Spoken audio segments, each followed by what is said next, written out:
Todd, if you'll put our friends back on screen, they're going to take over from here. Lorraine's going to announce what happens from here.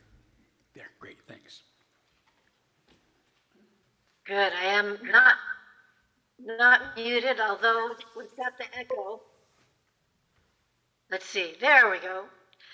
I'd like to point out to everybody that you can have more of that music any weekend if you zoom over to the Spokane Church's service.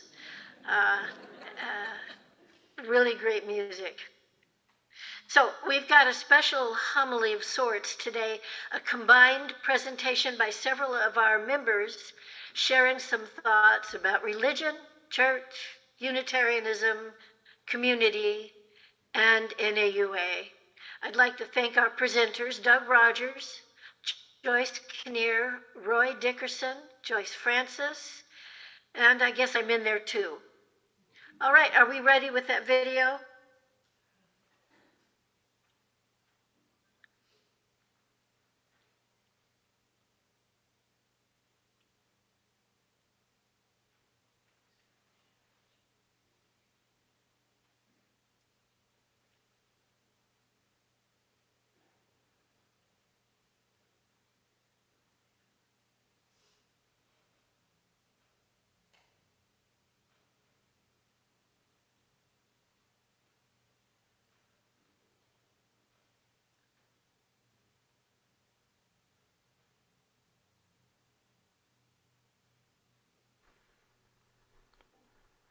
My name is Doug Rogers, and I'm a member of the NAUA Worship Committee and the Sailor Sea Fellowship. Mostly I do the music. I have attended church for my entire life, starting as a Methodist and becoming a UU in my 20s. I have always been interested in how religion works. I'm an engineer after all. And I see that conventional religion is slowly dying in the Western world. I don't quite know why. Perhaps we are too focused on science.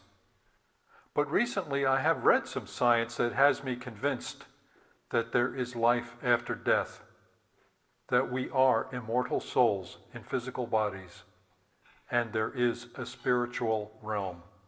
Although that world is invisible to most people most of the time, including me. I don't pretend to understand this spiritual world, but I believe that it does exist, that it is complex with layers and structure, and populated with spiritual beings of various sorts, and large. I believe that we are here to experience living within the limits of the physical world, with its joys and sorrows, its beauty, its excitement and boredom.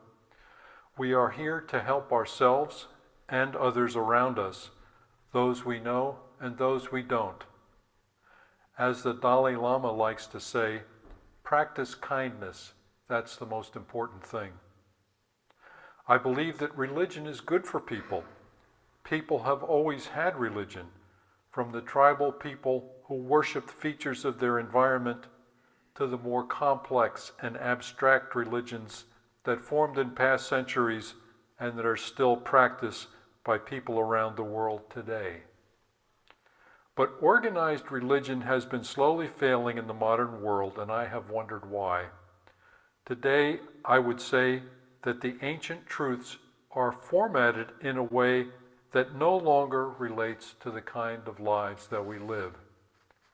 Therefore, I believe we should put our efforts into building a new religious culture that includes the wisdom of the past and the science of our times.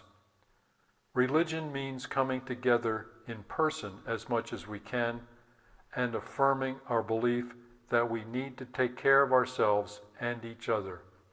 It means gatherings for ritual practices as well as to just be together. Don't forget that none of us lives independently. We each have different beliefs. We must respect each other and meet somewhere in the middle. Whether you believe in a spirit world or not, there is plenty for all of us to do right here. Singing is near the top of that list for me. It feels good. You can do it with others. Thanks for listening.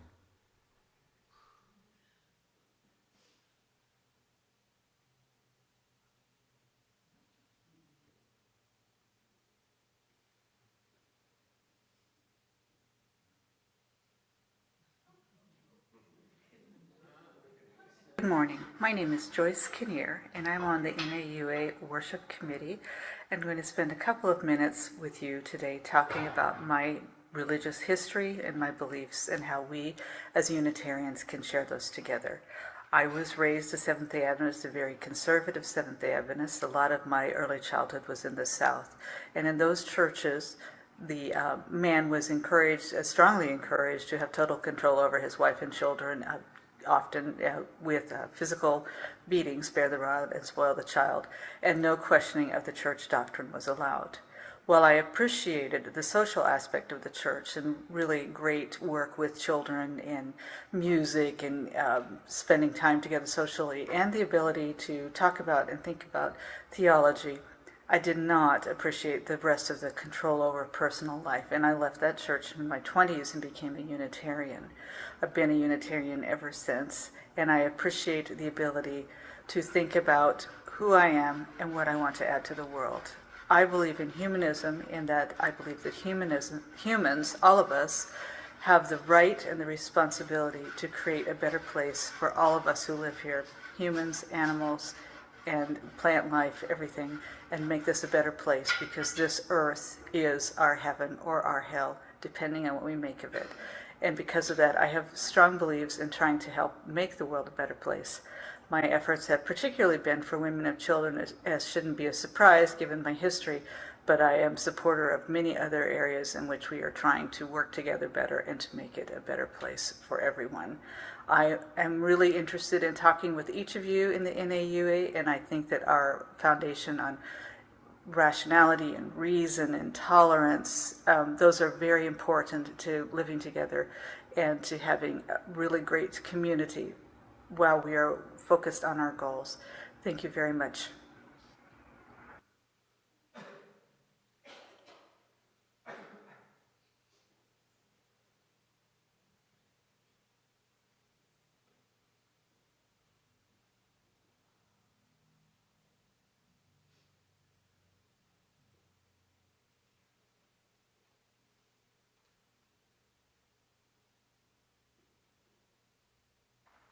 Hi, my name is Roy Dickerson.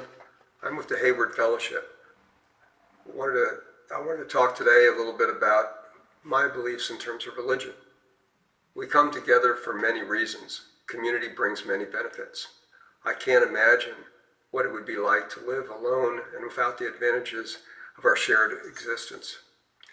People, animals, and even plants thrive in groups. Communities not only allow us to thrive materially, but they also encourage cooperation and understanding. I believe that religions came about in part to bind us to our community.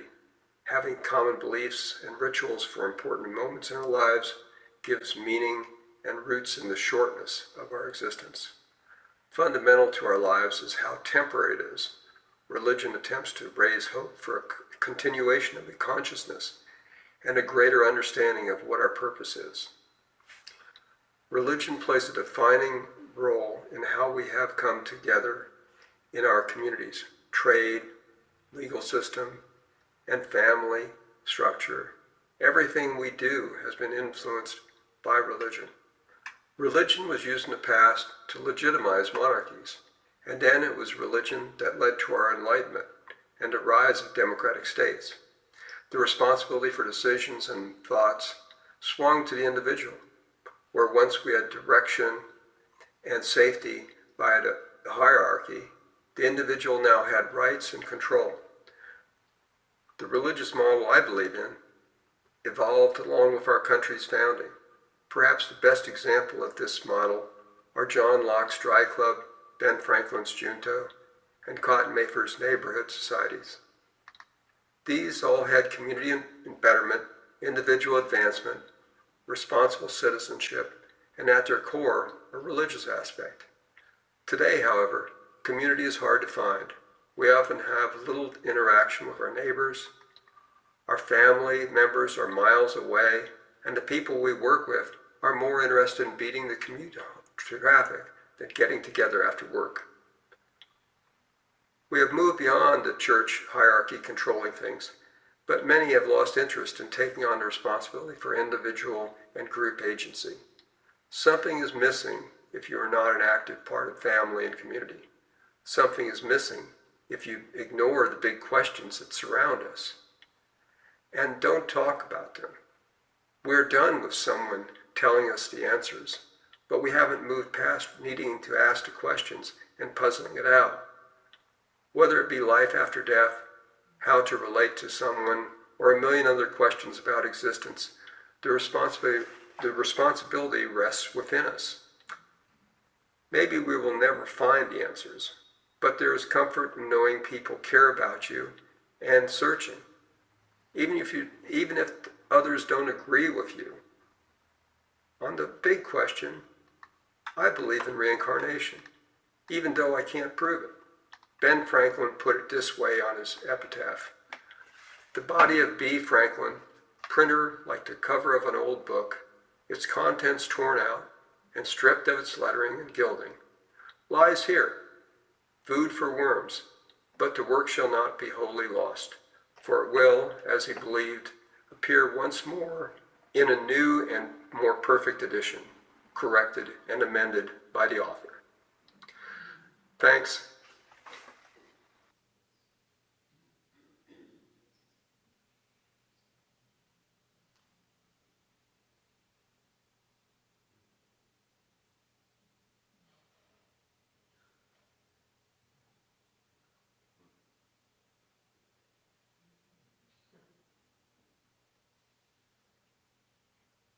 Hello, my name is Joyce Francis. I'm a member of the NAUA and also the 1.5-year-old Salish Sea Fellowship here in Port Hadlock, Washington on the Olympic Peninsula.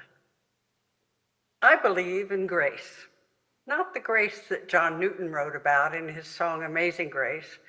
I'm sure you know the words, "Amazing grace, how sweet the sound that saved a wretch like me. I once was lost, but now I'm found, was blind, but now I see." Newton's beautiful spiritual represents for me the Christian notion of grace, being redeemed by God, a blessing that may be bestowed when one finds faith in God.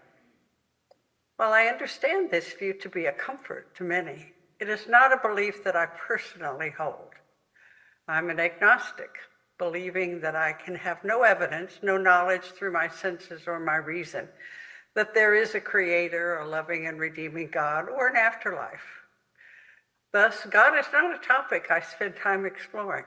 I choose to concentrate on trying to fully live this life.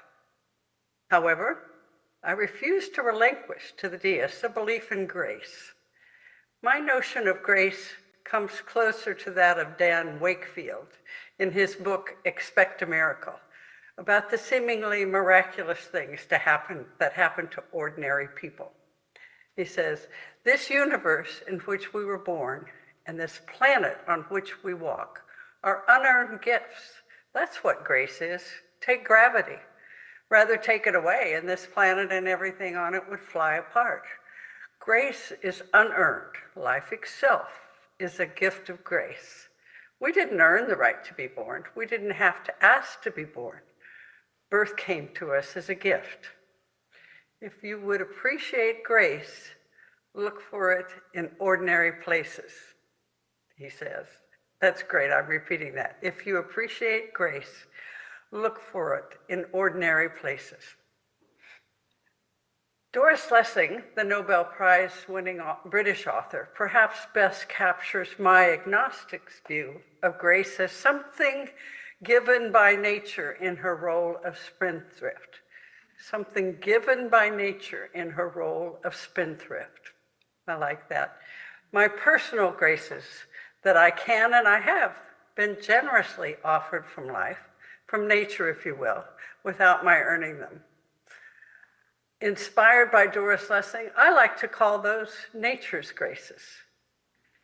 Newton and most Christian theologians hold that God's grace comes to believers when they're at the lowest, spiritually lost, in despair. In contrast, my experience of nature's graces have come on ordinary days when I was stumbling through my ever so ordinary life.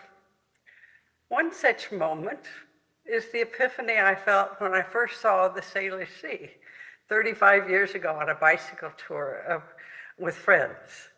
I met my husband that same year, and I told him then that I had to live here one day without any idea of how to make that happen, but with calm assurance that it would. I had to be patient. It took us 18 years, but here we are. I'm an agnostic as to the source of these nature's graces. I believe that I cannot know. What's more interesting and relevant for me is how I might be more open to nature's graces in my life. I would dearly love to wake up every morning of my life ready to receive the next grace awaiting me. I want to leave you with this blessing. May the memories we gather here today give you hope for the future. May the fellowship we share strengthen you and bring joy to your heart. May nature's graces be upon you this day and forever. Thanks for listening.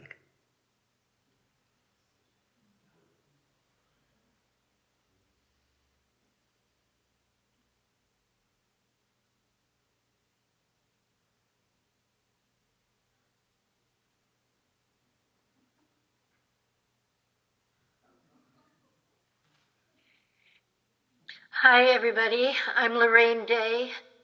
I live up here in Birch Bay, Washington. I'm a member of the worship team, and when the plan formed to put together this collection of members' thoughts on spirituality, our church, and how we see ourselves in this beautiful puzzle of existence, I was stymied. I mean, what on earth could I say? The older I get, the less I know about anything. I wasn't born into any church.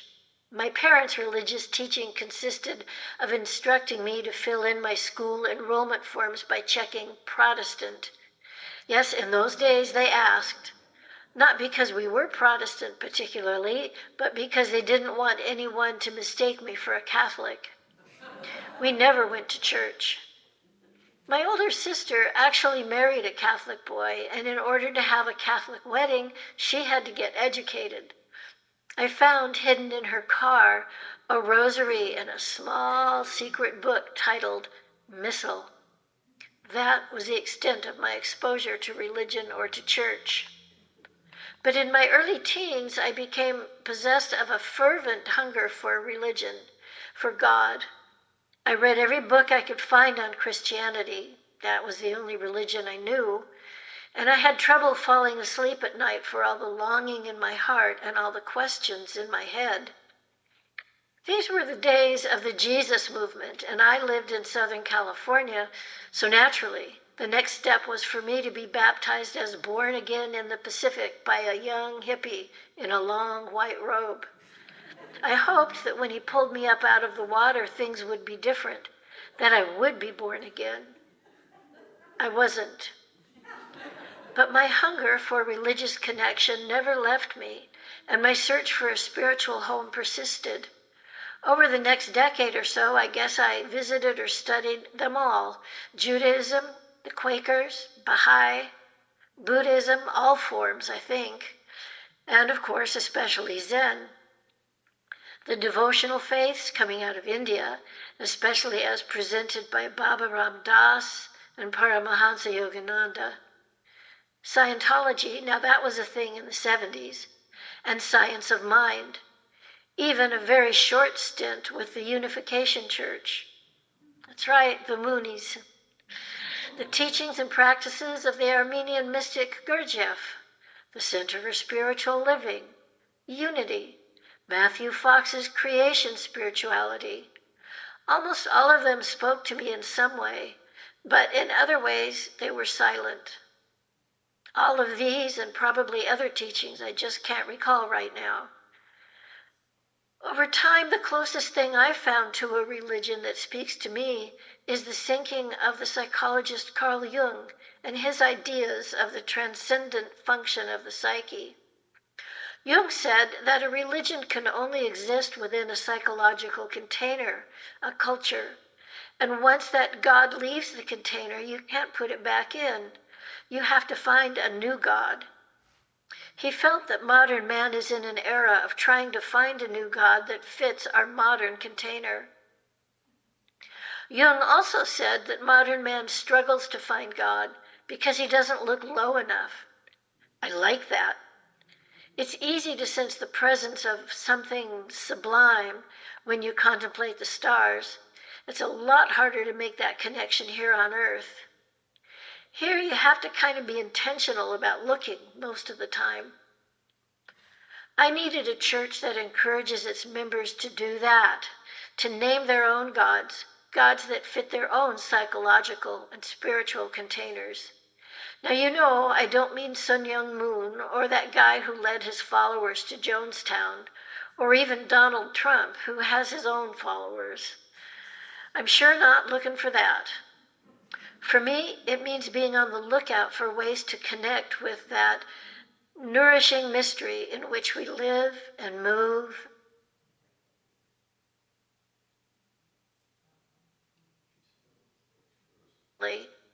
What then must we do?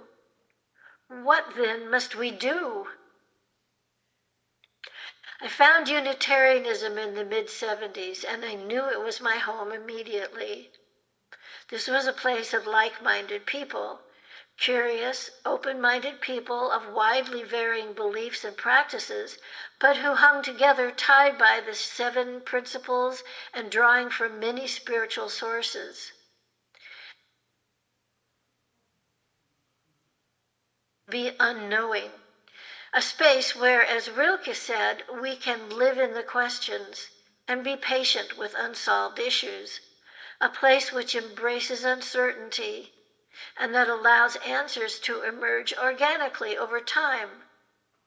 A place that encourages a contemplative way of engaging with the complexities of life.